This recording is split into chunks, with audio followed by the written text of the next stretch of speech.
everybody, what is up? It's Lynn and I'm back with a second video for you today because there's more drama that I wanted to talk about today, being as I didn't upload yesterday.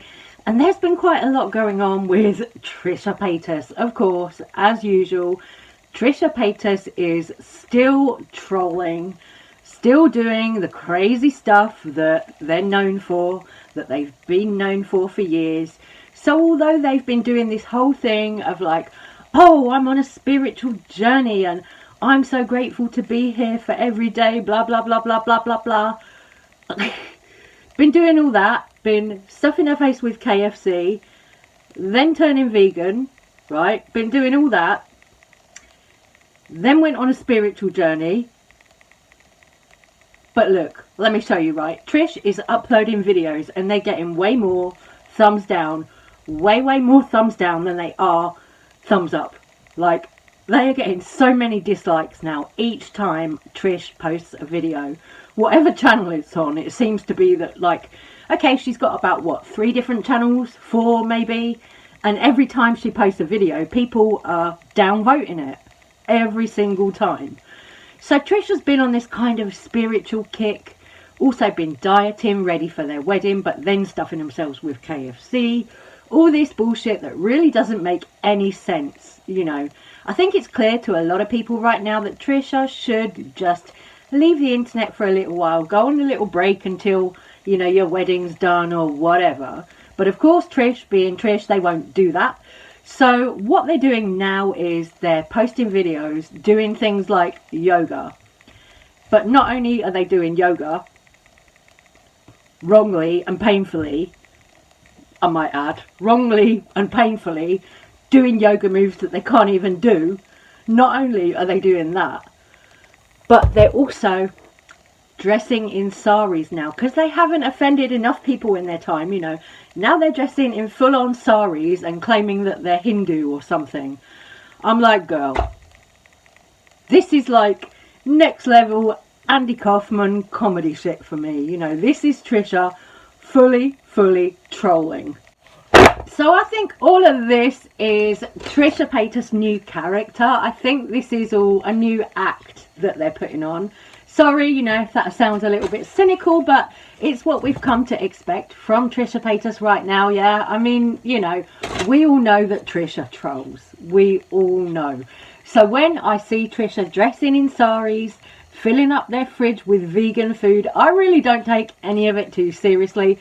I look at it and I think, wow, Andy Kaufman would be proud. You are really throwing yourself into the role. You know, that is what I do. I just be like, okay, well, she's trolling again. What we're going to do, you know, this is what they do. This is what Trish does. Don't expect something different. You know what I mean? And then aside from Trisha Paytas, somebody else who actually has changed, I think, is Jeffree Star. Jeffree Star has been raising yaks on a farm in Wyoming. You know, if you don't keep up with Jeffree Star, then maybe you don't know this. But Jeffree Star's got the Star Yak Ranch where he's raising these yaks. He's been showing them on IG, training on halter leads and everything. And I thought, oh, why is he doing that? So he did sort of explain a little bit about it on his IG stories. He's getting the yaks ready for a show in Denver. Honestly, I think that what he's doing is selling these yaks. I did see a little snippet on his IG stories that he is going to be selling some of these yaks that he's got.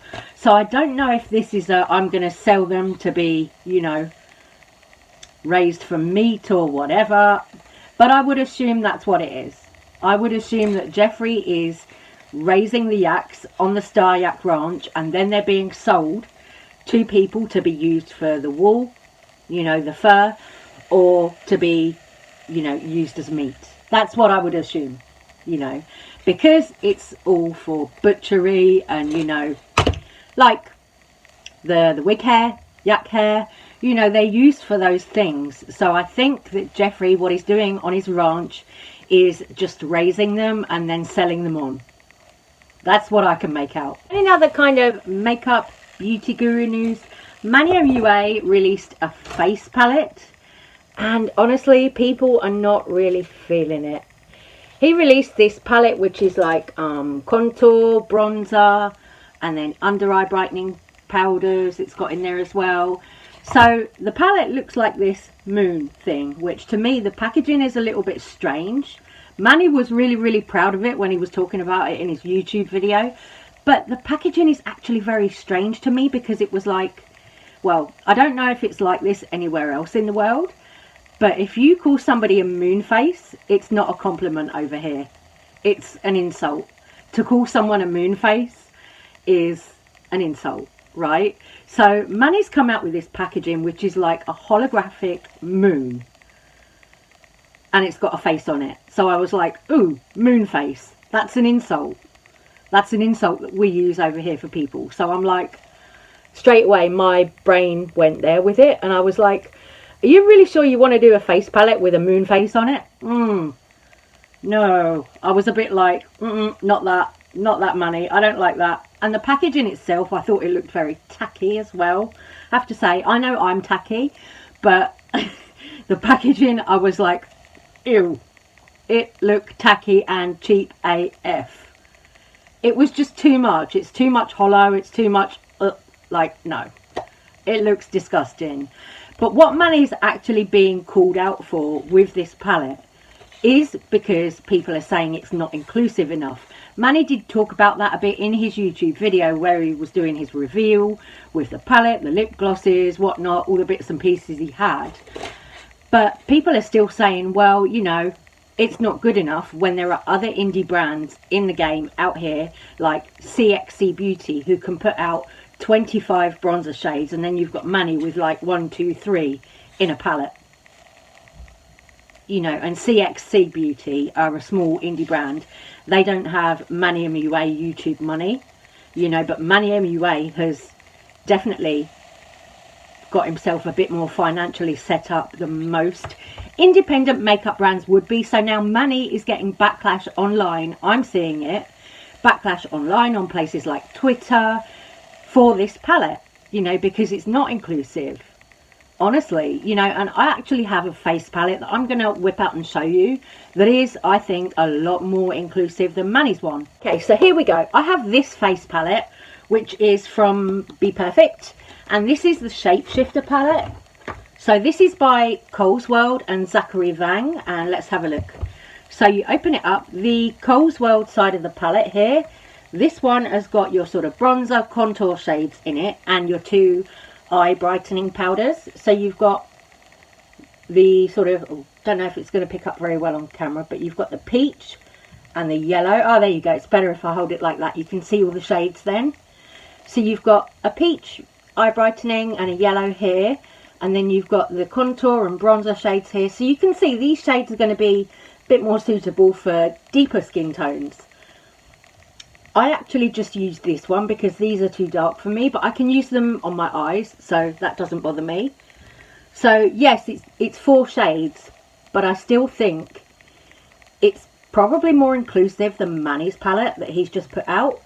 And then in the other side of the palette, which is the Zachary Vang side of the palette, you open that up and you've got highlighters here.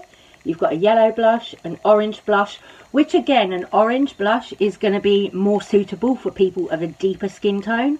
So I do think that this, as a palette, they come together, I think it's like £30, right? You put them together like that. So they come together, you get all of this for £30. And Manny's palette was something like $50. I was like, $50 and it's not even inclusive. So he's being called out for that right now. We need some setting spray after all that shade. Oh, actually, let's grab this one. Let's grab this one. Grab some of our holy mist from Jeffree Star to cleanse and purify the air after all the drama with Travis Scott and Kylie Jenner. This face mist is so soft.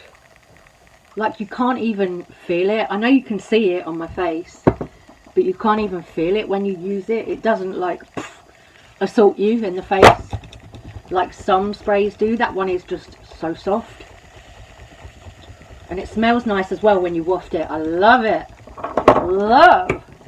So, on my face today, what I actually used to do my whole look, to do the eyes, first of all, what I actually used was couple of shades from the Pricked palette. So I took a couple, just a couple, because I wanted to see what these were like together. So I just took a little bit of the Slice Me Open shade and a little bit of this Forged shade. And that's what I put on the lid and this wing area here. And then I used, majority of stuff that I've got on my eyes is Pricked palette. No, not Pricked palette, Pink Religion palette. This one is the majority of stuff that I've got on my eyes. I used Beauty Killer, Jeffrey's World. I used Frosting Colt, Princess Crown, Prom Night as well. I actually used for a bit of blush, mixed in with a bit of Mitchell's liquid blusher, this one, which is called Sweet Cheeks. This I'm actually running out of now, this shade, because I've used it so much. And I have as well a couple of his like summery shades. This one is Melon Sorbet, so this will do a bit on my hand. So that's like a peach, very light peach. So if you're pale, this one will work for you, I think. Oh, very pretty. There you go, you can see that patch there. Very pretty. And I've got a couple of others from his summer launch as well. So you've got this one, which is a Shy Boy, and this one is more of a red, but I used this at Halloween to do like a devil look, and it was gorge. So you can see here it's like a terracotta peachy red, but when you blend it out it goes quite reddish. It's nice, really pretty, really lovely. I love this as a product. So like to do either like a bit of base makeup or to use as a blush, really nice. But yeah, let me know what you think about all the drama today. Look at me as I fan my hair here and my face. Let me know what you think about all the drama with Manny MUA being called out over being not very inclusive, Trisha Paytas dressing up as a Hindu and wearing saris and all of that business. Let me know what you think about all of that. I mean, you know, it's Trisha. What can we say? What can we say? Also, my lips today, what I'm wearing. For once, I'm not wearing a Jeffree Star lipstick. I know, shocker. But I actually had these bits from Trixie that I wanted to try out. Now, this was something I bought a while ago and I haven't actually used it yet. So the base colour on my lips is this one, which is Stacey's mom. So let's give her a little go on the hand there. Ooh. There you go. So that is the Stacey's Mum shade. Look at the detail on the packaging though. I think that's gorge. The components for these are just so sweet. And the gloss that I've got on over the top of it is this one, which is called Melodrama. Yeah, Melodrama. So that is like a pretty, you can see it's a pink, like a pink sort of with reflects in it. And honestly, it doesn't feel sticky for a gloss either. Really nice. Again, really nice little component as well. They look so cute, just like sitting on your table as well. Gorgeous. Anyway, I'm going to go. I'm going to say take care, stay safe, stay well. Let me know what you think about all the drama. I love you guys, and I will see you tomorrow. Mwah. Bye-bye.